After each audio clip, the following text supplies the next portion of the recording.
Hello മടിയേഴ്സ്, എന്തെല്ലാം വിശേഷം? അപ്പോൾ ഇന്നത്തെ ഉച്ചയൂണിന് നമ്മൾ അടിപൊളിയായിട്ട് നല്ല കടുമാങ്ങ, എന്താ സാധനം, ആംപ്ലേറ്റ് ഉണ്ട്, ചക്കക്കുരു പരിപ്പ് കറി വെച്ചിട്ടുണ്ട്, കിളിമീൻ കറി വെച്ചിട്ടുണ്ട്. ഇതൊക്കെ ഉണ്ടെങ്കിലും നമ്മളിവിടുത്തെ കാന്താരി പുട്ടും പഴമാണ് അടിക്കുന്നത്. ഓക്കെ, അത് മതിയെന്ന് പറഞ്ഞു. ഓക്കെ, അപ്പോൾ നമ്മളൊന്ന് സാധനം ടെസ്റ്റ് ചെയ്ത് പറയാം. നല്ല അടിപൊളി നൂർജഹാൻ്റെ അരിൻ്റെ ചോറാണ്, ബോധന. അപ്പം ഉണ്ടോ കടുമാങ്ങയിൽ മാങ്ങേൻ്റെ അണ്ടി അത് ഇട്ടിട്ട് ഒരു പിടി പിടിച്ചാൽ ഇവിടെ തുടങ്ങിയിട്ട് ഞാൻ പറയാം എന്താ സാധനം. ഓക്കെ,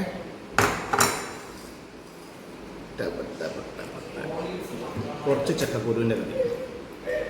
ഇതിൻ്റെയൊക്കെ റെസിപ്പി കുറച്ച് കഴിഞ്ഞിട്ട് ഞാൻ ഇട്ടെടുത്തു.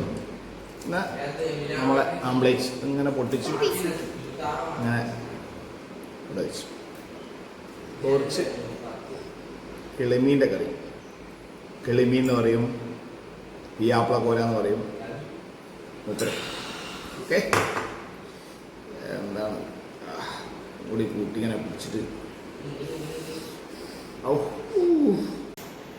വയറും നിറയാം മനസ്സും നിറയാം എന്നൊക്കെ പറഞ്ഞില്ലേ, അതേപോലത്തെ ഒരു ഭക്ഷണം. ഉച്ചഭക്ഷണം നമ്മൾ എങ്ങനെ ആയിരിക്കണം കണ്ടോ? ഇതൊക്കെ ഒരു സുഖം പറഞ്ഞാൽ ഇത് ഉണ്ടാക്കി കഴിച്ചു നോക്കിയാലേ പറയാൻ പറ്റും. ഇതൊന്നും പറഞ്ഞങ്ങോട്ട് വിവരിക്കാൻ പറ്റില്ല. എല്ലാം ഫിനിഷായി അവസാന ടച്ചപ്പിന് കുറച്ച് കടുമ അങ്ങനെ പ്ലേറ്റിൽ ഇട്ടിട്ട് ഒരു 2 മിനിറ്റ് അങ്ങനെ അത് വേറൊരു സുഖമാണ്. എന്തായാലും അടിപൊളി സാധനം. ഓ ബൈ ബൈ.